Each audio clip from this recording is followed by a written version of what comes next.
We're not at the failure zone yet. Come on.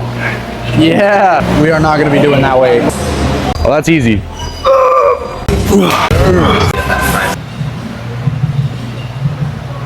The way that I prefer to do it is I prefer to do it more like a Jay Cutler style. Yeah. Like, you ever watch his training before? Yeah, he doesn't really like he never really looks like he's struggling. Yeah. And what I prefer to do is I prefer to take it's like, when I'll do my press with this, you'll see it'll be like it won't be like yeah. really aggressively pushing or anything like that. It'll just be Yeah, it's kind of keeping it all on the pecs the whole time. Yeah.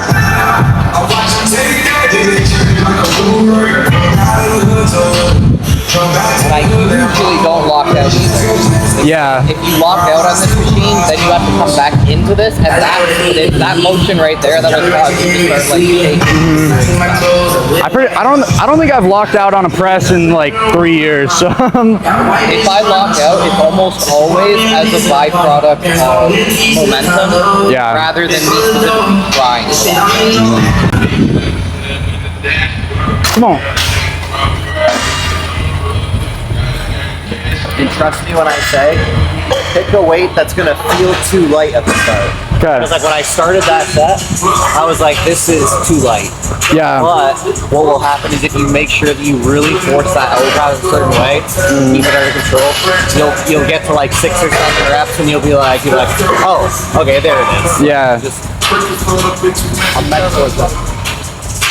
I normally go pretty light with my incline presses because that's why I liked your supine or the supinated one, because I've always had that same problem with my elbows flaring. No, like even if I take a close grip, what will happen is I'll do this, and then as I go to push, my elbows will want to do this every time. I'm the exact same way. You want to think of it as stack your elbows underneath of it, and then just take and go straight up. Because what will happen is, similar to the other one, if you get tired, your elbows will start to do this, and you'll be like able to do more reps, but it's just because you're bringing more of this into it. Yeah.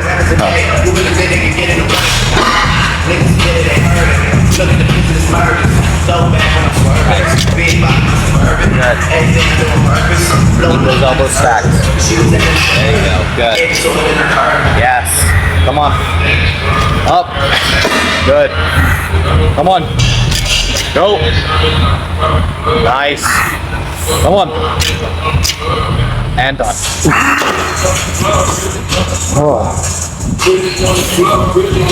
What you'll notice sometimes when I do these lifts is like sometimes people will be like, oh, you hit failure, and I'll be like, I actually didn't. But what they think is failure is when I see that a rep is going to be like one that I'll have to take a long time to do, I'll just let it go.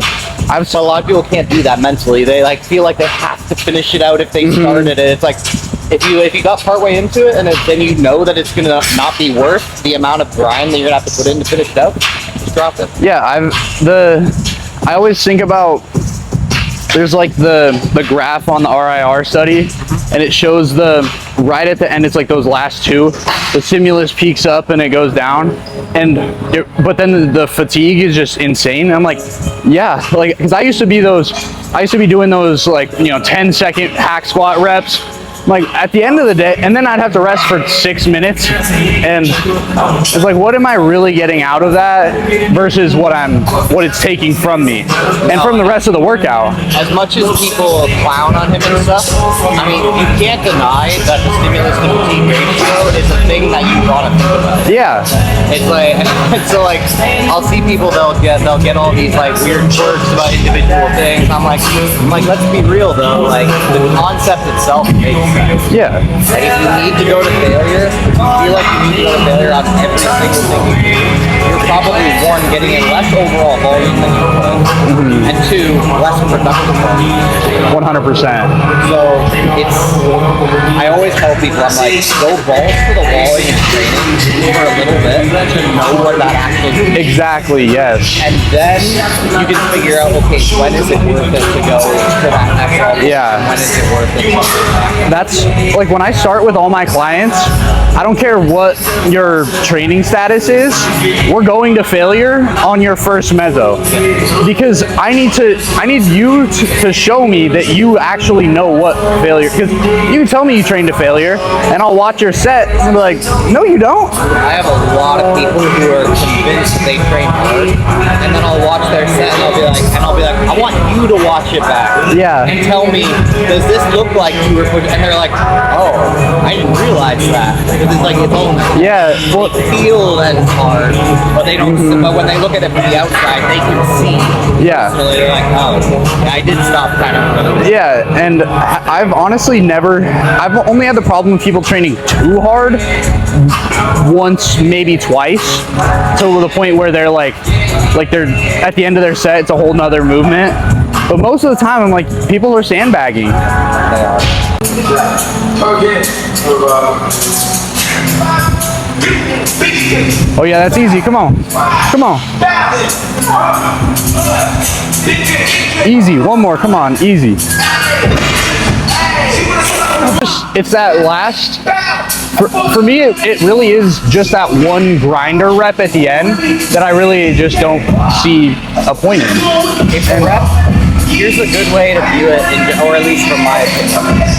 If that rep, you take a look and you say, okay, if I do that rep, then it's going to cause a significant decrease in performance for my next set, then I probably shouldn't do it. Yeah. And it's like, I'll see people go, even things like that people don't realize that bodybuilders have already figured out that they like harp against and stuff like that. Things like 3x10, right? So they'll like harp against it, not realizing that the overall principle is solid if you understand certain variables at play. So like typically, if you're doing a good overall work set and you get 10 reps and you leave like 2 reps in reserve, you probably will be able to get 10 reps again on the next set. Yeah. And it'll be closer to like maybe 1 rep in reserve. And then you'll probably be able to get 10 reps again, or at least maybe 9. Yeah, you're close. But Yeah. it'll be very similar. And so what people did was they harped on it for so long. It's like, oh, it's not even. It's like a lot of these bodybuilders figured out that if they did it that way, that they were getting close to failure by their 3rd set. Yeah. And it was like, and so there were things that got missed in the process. And it's like, a lot of these concepts just weren't well explained. And because of that, people are like, oh, well, they just trained stupid. It's like, well, no, they just had some more intuitive things that were going along with it that they didn't necessarily spell out. No, the amount of old, I guess, bodybuilding lore and just weird one-off sayings that end up being backed by the literature later on is insane to me. Like the whole, like the gram per pound is the classic one with like, because obviously if we're looking at, you know, depending on what data set you want to look at, but I'm like, it's close enough. Very close. The fact that they were that close without really any data, and then you go as far back as those like bronze and silver era workouts where they're doing full body single sets or going to failure. I'm like, they realize like the amount of things that they were able to just do off intuition. Yeah. Even things like figuring out like the 8 to 12 rep range. Yeah. They were like, and people are like making fun of them for like, oh, because you can go to 5. It's like, yeah, but you know how close 8 is to 5? Yeah. Like they figured out that they didn't need to be going to 20 reps, to 25 reps, to 30 reps. Exactly. To make this happen. They understood that going too low probably wasn't the best. And so they found a spot that they figured was overall relatively good. And 8 to 12 is not far off of 6 to 10. No. Sorry, it's not far. It's not. There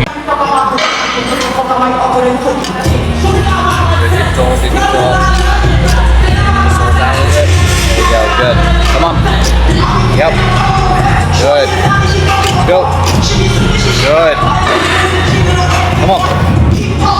Good. One more. Let's go. Push. Stand up. I had this conversation with a client yesterday, because he's a client who's also a coach. And like, so he's been learning from me to help be a better coach for his clients too. So he asked me a lot of questions to get more in depth. Yeah. And he was like, hey, I have a client who's doing 2 sets to 0 to 1 RIR. They're progressing well and stuff like that. They're recovering well. Should I increase the volume? And I was like, no. I'm like, if they're progressing well, increasing volume, decreasing volume, increasing intensity should be in response to a lack of progress. Exactly. Not something that you do as a default because they feel good. Yeah. If they feel good and they're progressing, keep it at that. Exactly. And I was like, and then if you get to a point where you're like, okay, the reason they're not progressing is because we don't have enough volume, then if you dial up the volume, then you also have to adjust the intensity variables to go along with Exactly. it. So, like I had a client he wasn't making progress on his bicep curls. He was doing 2 fairly hard sets. I was like, all right, what we're gonna do is we're gonna increase to 4 sets on it. What we're gonna do is we're gonna make sure that those first 2 sets aren't to failure.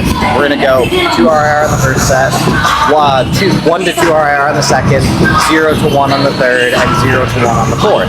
We're gonna have like go from there. Yeah. And then he started making progress again. But there was no reason for me to adjust it until he'd actually gotten to a point where there was. Yeah, where you need the entire side delt is gonna get trained in both the cables and the machine. It's just we're challenging it at a different position, and then we're challenging it in a different plane. So we might be even if. Because the thing that I think about is the lats. Everyone always argues about if you need to do a frontal and you need to do a sagittal. I'm like, so even if we are to say that the entire lat is activated in both, you can't argue that each fiber is getting the same stimulus from doing 2 different things. It's It's one of those. It's one of those things that I struggle with because I know a lot of people who are more minimalistic in their thinking, and I know people who are overly maximal in their thinking. And it's like I'm trying to bridge the gap between these people and help them understand each other, but they're so entrenched in their ways. oh yeah, it's bad.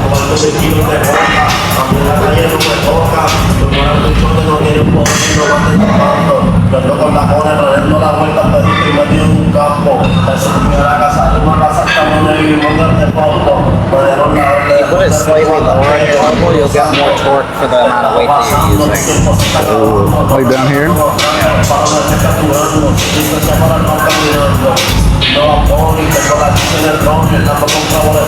Otherwise, you're gonna have to run Yeah. crazy. I'll probably put the seat up one next time. That's one of those things that I've had to explain to people where they're like, oh, the machine's too light for me. And I'm like, oh, yeah, when you have it up here, like, Yeah, the moment arm's tiny. It's going to feel like nothing. You can do that for infinity reps. But when you get it down close to your elbow, it's going to be a lot heavier relative to the load that you're using. It might not be like a 5 rep max or anything. Yeah. But it's not going to be a 30 rep max. Yeah. You have to get fancy with it sometimes with the Cybex machines. I hate the Cybex leg extension and the Cybex hamstring curl. Oh yeah. One more. Easy. Easy. All right, we'll switch. So we'll do Yeah. right, left. Yeah. But yeah, try and get it down to here if you can.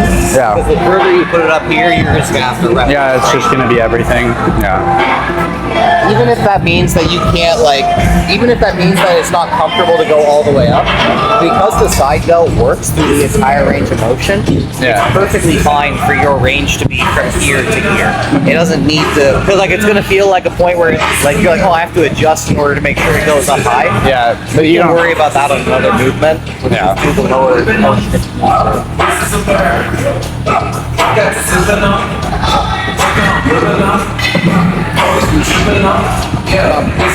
Nice.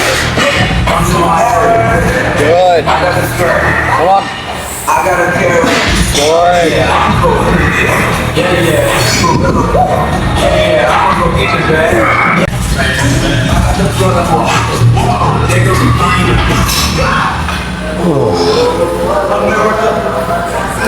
Oh, we're a little zoomed in, aren't we? Come on. Easy. Yes, sir.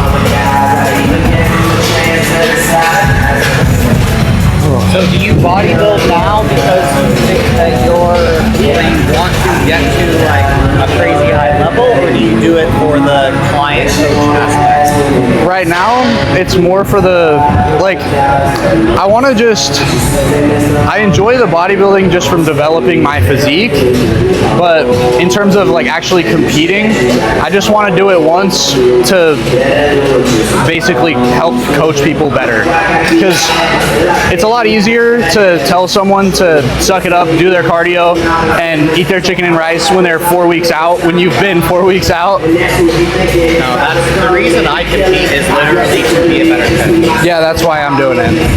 Because I was like, not only do I not think it's realistic for me to be an Olympia level bodybuilder, it's like, I don't think it's realistic, and it's also just not something that I would even really want to do. Like, I love coaching. That's where my passion is. And I'm like, I see those like today's check-in day. I'm excited when I go home. I get to read all the check-ins and just see all the progress everyone's been making. Yeah, like that's the important part. And if I can be a better coach by just living that life, that's what I'm gonna do. I always think, I think it's stupid when I see bodybuilding coaches who don't take bodybuilding seriously themselves. Yeah. I'm like, especially like younger guys. Obviously, like, once you get to a certain age, stuff like that, it's like, I understand like not wanting to be easily. When you're younger, not at least going through the process of competing yourself and like doing it to make sure that you understand the ins and outs, the mindset, like the things that people will go through over the course of prep. Like, prepping for a bodybuilding show even made me better as far as just understanding fat loss clients. Not just like bodybuilders, but understanding like, okay, so this is what extreme hunger feels like. This is what extremes it gets to when people say, because like a lot of times what will happen is people will say, oh, well, they're fat, therefore they can't be like starving. They can't be hungry. I'm like, okay, so we're talking about a mental state. Exactly. Right? And if you understand what it feels like to be in that, like, okay, like I want to eat everything in sight, and if I didn't stop myself, I could literally eat over 10,000 calories on a consistent basis. That helps you to like figure out, okay, what are mitigation things that I use when I get into this, and how can I apply those to my more general fat loss clients as well. Yeah. It's like well understanding, like they're not in the exact same physical state, but the mental state could be strong. Yeah. Right? It helps you understand. Yeah, and the same thing with the hormonal state too. It's like, just because they are bigger doesn't mean their leptin is not tanking in the diet. Like, that does not mean that ghrelin is not spiking. That it's the same thing of people are like, because it's that same argument that I'll hear the women where they're like, oh well, you get to eat 3,000 calories when you're cutting, and I'm like, but if I was like, yeah, I eat double the calories, but I'm double the human. So I feel it's like not double the hunger, but essentially that's how. Oh no, that is how it works. Yeah, I'm like, people don't want to accept that. Yeah. Like, I'm working with a husband and wife right now, and and the husband wanted to know, he's like, how could I, if I was really, really wanting it, how could I fit crumble my overall weight once in a while? I was like, okay, this is how you do it. Right? So I showed him the overall steps, and I was like, and here's how you like it. Right? And I adjusted it, tailored it to the fact that he's not going to be able to have as much as he is. Yeah. And like, but that's the thing, like, you see these women who are like, it's not fair that he can eat like a full crumble cookie and I can't. I'm like, no, it's completely fair. Yeah. Like, I'm not going to complain that Eddie Hall can eat more cookies. No, yeah. Doesn't make any sense. Like, you have to understand, like, your toddler complains that they don't get as big of a steak as their father. That doesn't make any sense. like it's not a fairness. Exactly. It's literally just adjusting to your circumstances. Yeah, that's literally, and like I've talked with my girlfriend about that because I coach her, and luckily I've never had to have that conversation with her, but she's like, she just understands that when we go out, like we'll have our free meals together. When we have a free meal together, it's like we'll go to like all you can eat sushi, and I can just pound the whole menu, and she'll have to have a little bit less than me, and it's like, it's not even in a meal where she doesn't really worry about calories, she's not going to be eating them. I just want to say hi. Oh yeah, how's it going, brother? I see your content before. Cold, right? Yeah. Yeah, big fan, bro. I appreciate that, bro. Freaking tough. Oh, thank you, man. I met you before at EOS. Yeah. So, Good to see you again. Yeah. Oh, you remember me? Yeah. Try and update, make it better. That's when Optimal came around, but I was like, I felt like we had to drop that a little bit too much, and that's when I dropped Optimal 2.0. So, come on, go. Nice. Up. Good. I'm just gotta go in the future. Fuck it, I'm rich, let's do it. Take a look at these diamonds, I like the sweat and Oh yeah. Easy. That's light. Come on. Come on. Keep it going. Keep it going. Yup. One more.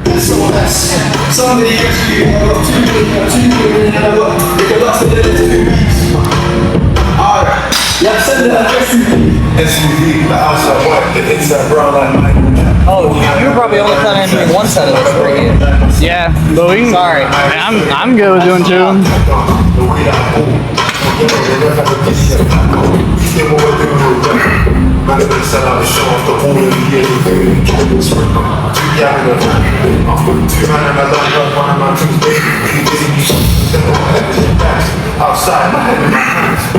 I told her I even said, she said, no, Like the whole steps idea and stuff Yeah. like that. Like, I don't know if it's always been this way, but like I started pushing more for people to understand how important steps are because of the fact that it's such a low energy impact. Yeah. And does so little to your overall glycogen storage and stuff like that. So you can basically have the best workouts you can while Yeah. you're in fat loss. So like you saw these people that are like, oh, zone 2 cardio and stuff like that. And I'm like, okay, zone 2 cardio, it's okay, but there's still going to be some level of glycogen depletion while you're doing that. Yeah. It's going to be greater than if you're doing a lower overall impact activity. Exactly. And I'm like, it makes more sense if you can to get as much overall, what I call passive energy out, rather than making it something that's going to take away anything through work. Every time I have my best workouts while being in the harshest state of fat loss, it's when my steps are very, very low. Yeah. What happened was reverse dieting. The initial phraseology that people would use is we're building up your metabolism, like we're fixing your metabolism. Yeah. And then what happened was when the literature came out that it doesn't actually do that, then what people were like, oh, well, reverse dieting is stupid. Yeah. It's like, no. The concepts behind it might have been, but the actual practice is a good practice for different reasons. Exactly. And it's the same thing with like a lot of old school bodybuilding where they'd be like, oh, you need to like, I don't know, like, what's a good one? For example, like, time under tension. Like, you need to keep time under tension in order to grow muscle and stuff like that. And they're like, and that's why when we do our chest presses, we're doing this. Meanwhile, it's like, no, that's just a better way to do your chest press because of the fact that, so while you had the explanation wrong, you had the equation wrong. Yeah. You had the answer right. Exactly. And it's like, and people never look at it like that. They look at it as, oh, well, if they explained it wrong, then obviously the answer is Everything's wrong, wrong. Yeah. No, that's not true. No, and I think that the mental aspect of just dieting and bodybuilding in general is so ignored, especially in the science-based era.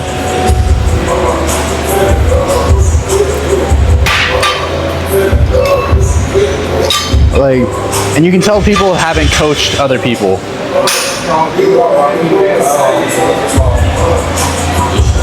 Ooh.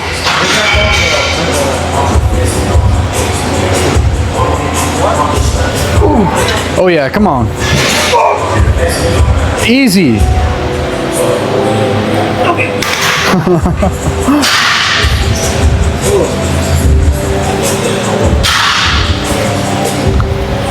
There are a decent number of things that I do in my fitness that I don't have an exact scientific backing for right now. Yeah. And so people will see them and they'll be like, well, why'd you do that? And I'm like, I just like it.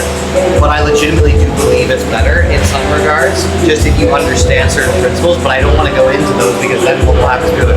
Where's the paper for it? Yep. Like, I don't have one. Yeah.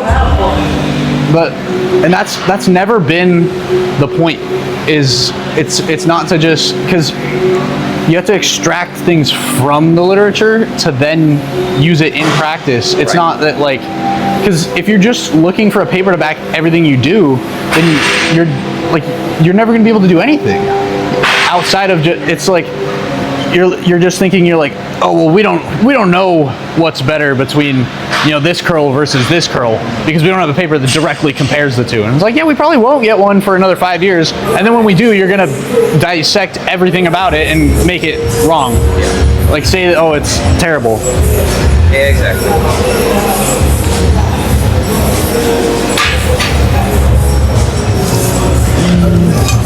Big boy weight. We'll see.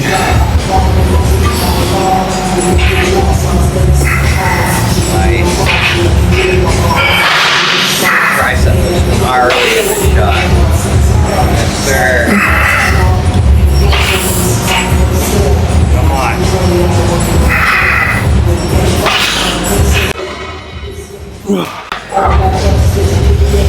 Like this, for example.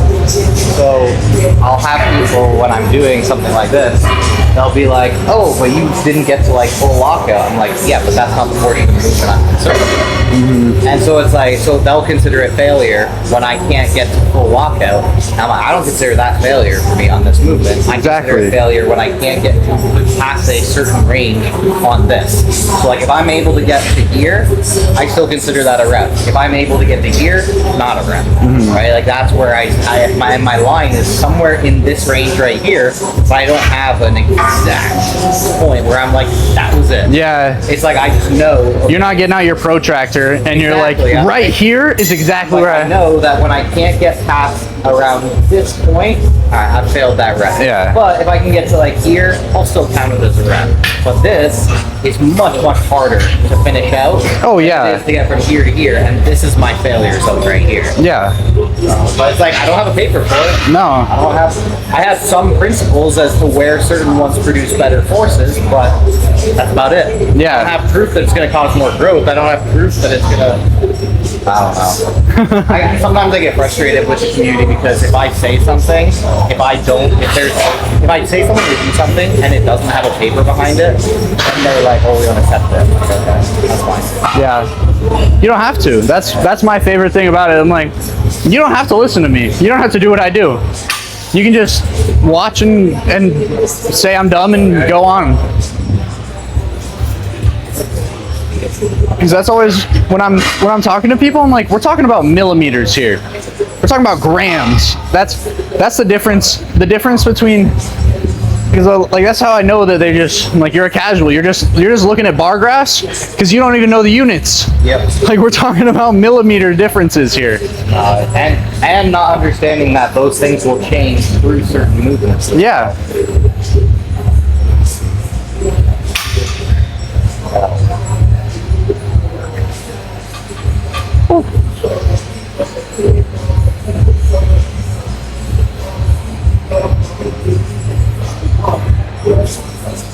Yeah, your triceps are looking insane from this angle.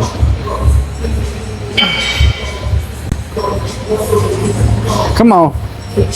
We're not at the failure zone yet. Yeah.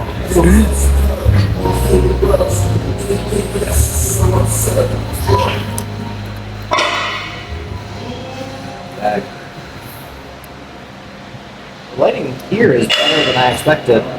I thought this would be a rough spot. But. We got some solid downlighting. Oh, you gotta be kidding me.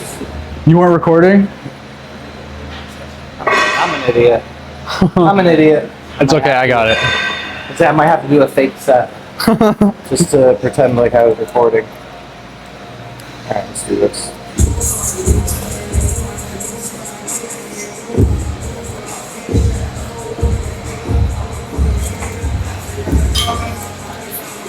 It's a B-roll. Gotta get it. Now you just have a better pump for it. Seriously.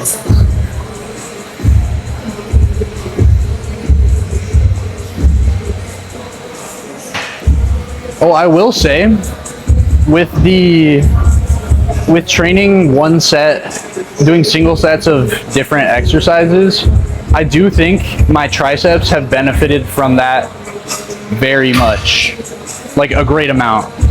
Mainly from, like, I do 3 sets for triceps, and each one is its own exercise. So I'll do I'll do one JM press, 1 set of single arm pull downs, and then 1 set of overhead extensions. 1 set of single, 1 set of... Say that again. 1 set JM, 1 set single arm push downs, and then 1 set overhead. Really? Not 1 set, but like I do those 3. Yeah, That's so interesting. I do, because I was already doing 1 set of, I was already doing the one, But you do 6 training sessions a week? not anymore. I do 2 on, 1 off. Okay. So it's like 5, and yeah, that's the weird. That's so funny. This is from Cooper, right? Mm-hmm.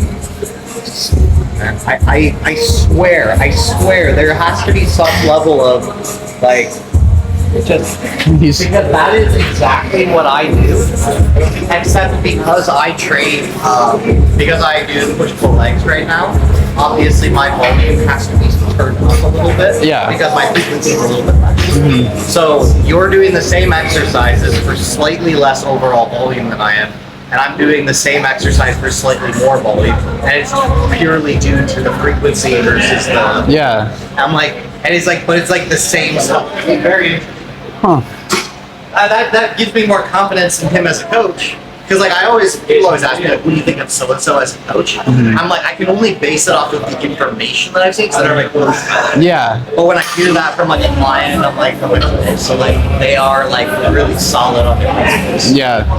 No, it's really cool because especially having that programming like that, I really enjoy it. Obviously, I wouldn't do it for a client because my sessions are super long because I'm going to, obviously, you might have to wait on a machine, or you might have to you have to hit at least I always tell people, I'm like, some of the things I do, it's because I know it's not worse, and it might be slightly exactly better. yes. It's like I'm not saying it is. I'm saying there's a possibility. Yeah. Of it. And if there's a possibility, I do it. Yeah, I'm just gonna hedge. I always say just hedge your bets because everyone they'll be like, do I need to Have you have heard me say that before? hedge your bets? Yeah. Because that's the phrase I use with everybody. Oh. I'm like every time you're not sure, but it's either a neutral or a positive, hedge your bets and do it. Yeah, that's If it's a possibly a negative, then obviously there you have to weigh it out. Okay, it doesn't even make sense. Yeah. But if it's only neutral or positive, why wouldn't you do it? Yeah, exactly. That's like when, for me, like we were talking about the sagittal versus frontal plane. I'm like, just you can literally do both without moving. You can do a sagittal pull down and then a frontal plane at the same machine. You can do, and then same with triceps. Like we can stay at the same cable stack and do an overhead The movement. whole oh, I don't do overhead extension because of, I'm like, shut up. Yeah. Like, just do 1 set then. If you're not positive on it, just do 1 set.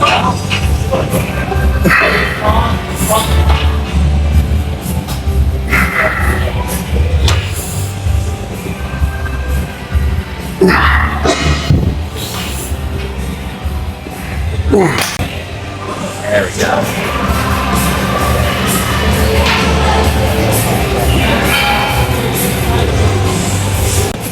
Get that tricep at the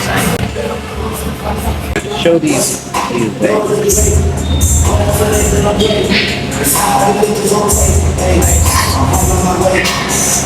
this should be as close to the same as it would be standing as possible.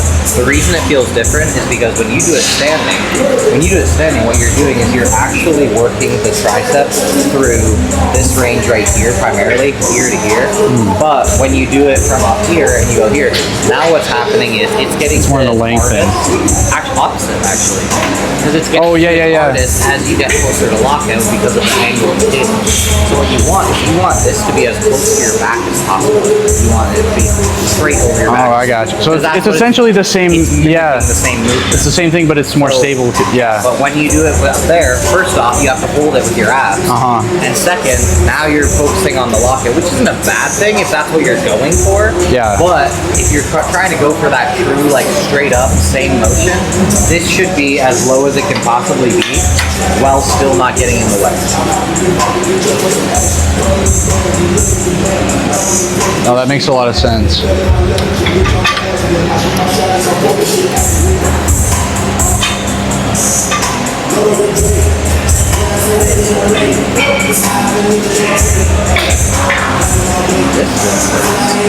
Oh, it's because this is really far. Does it feel long? It'll work for you.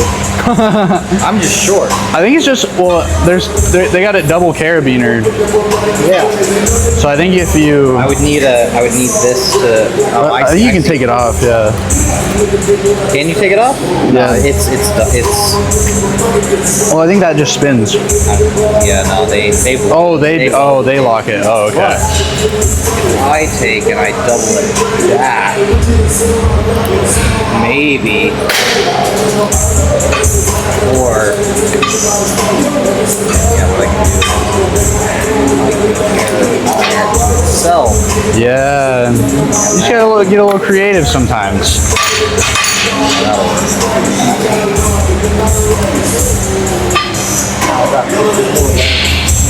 Even that would be a little bit too high. I want it to like be right over top of it. I see.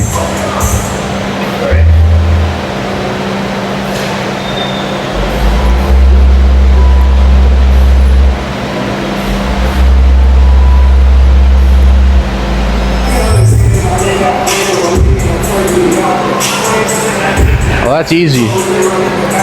That's light.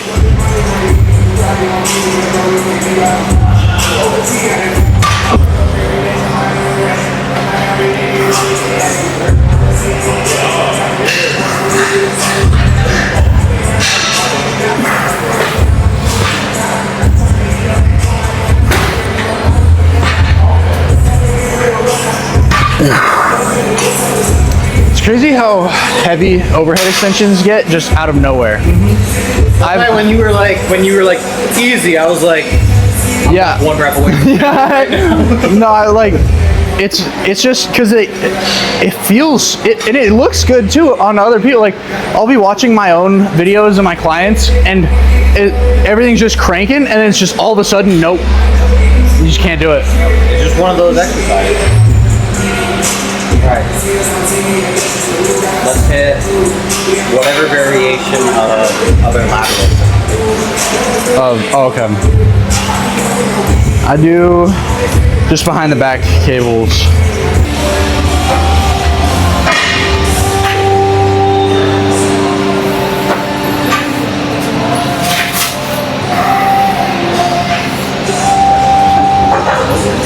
Oh yeah, that'll be too good.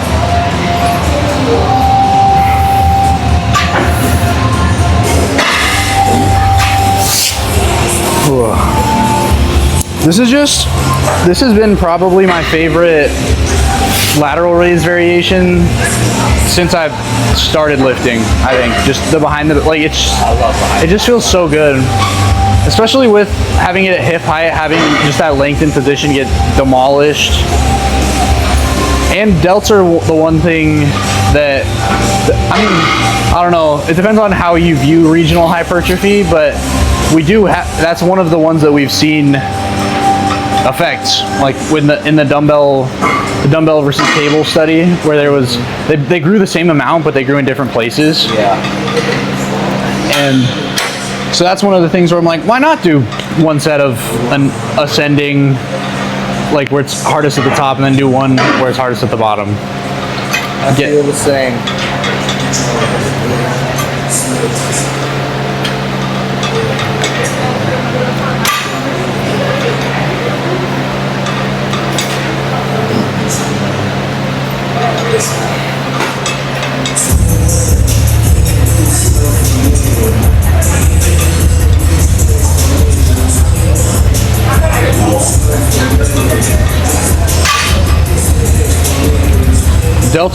Delts and traps are the two that, like, when you're saying like you don't go all the, you don't count it as failure just because you can't get all the way there. Yeah. For me, delts and traps are the two where it's like maybe not even really trap. I mean, it's just obviously it's mainly traps when you're doing like Kelso shrugs, but like I'll do partials on Kelso shrugs and like something is still moving the weight. Yeah, shrugs are one of those ones where I always tell people before, because I gotta go live a lot, right? Yeah. So whenever I start a shrug set, I'm like, okay, I'm gonna warn you right now.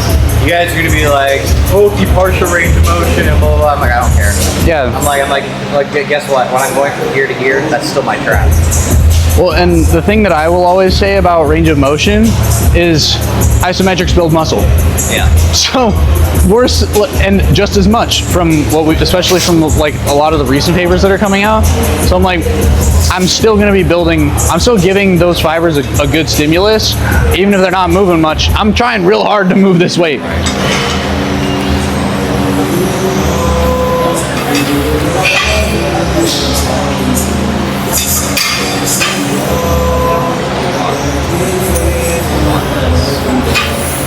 That was crazy.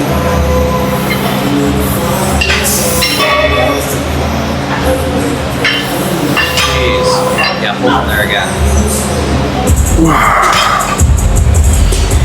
Dang. That's a nasty shot. Yeah. Yeah. Watch that. No, it's popping.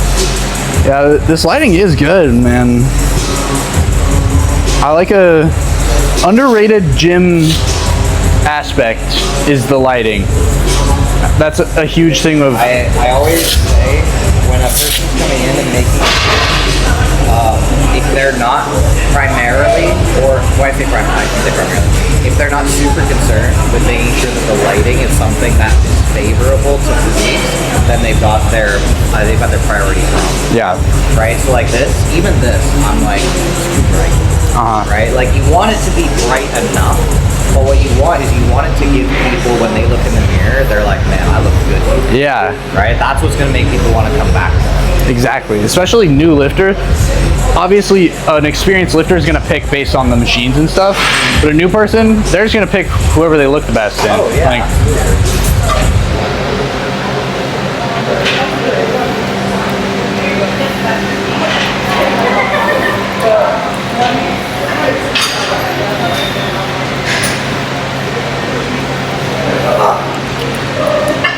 Come on. Get some more. Yes, sir.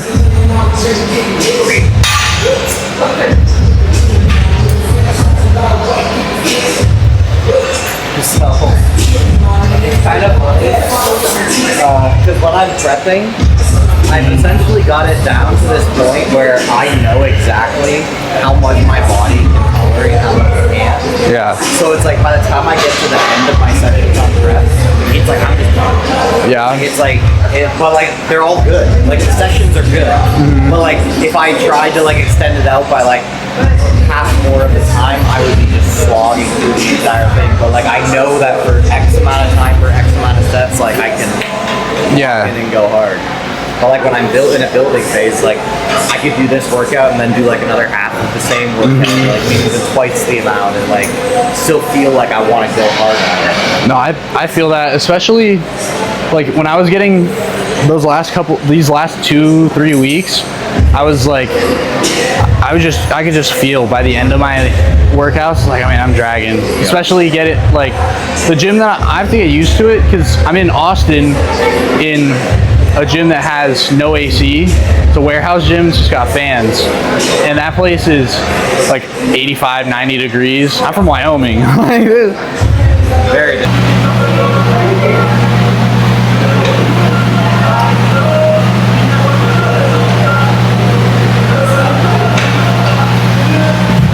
that.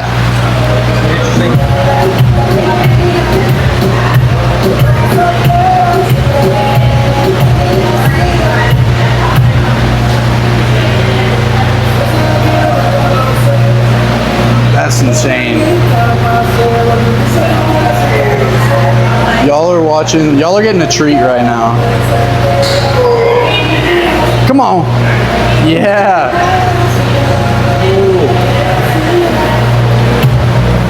We are not going to be doing that way. If this machine was, this machine might single-handedly convince me to come back to Alpha Land.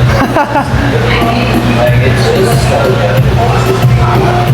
Do you like doing, do you notice a difference doing a neutral grip or a supinated? Personally, yes. But it's again, it's a personal thing. So like if you don't, then I don't think it's something worth worrying about.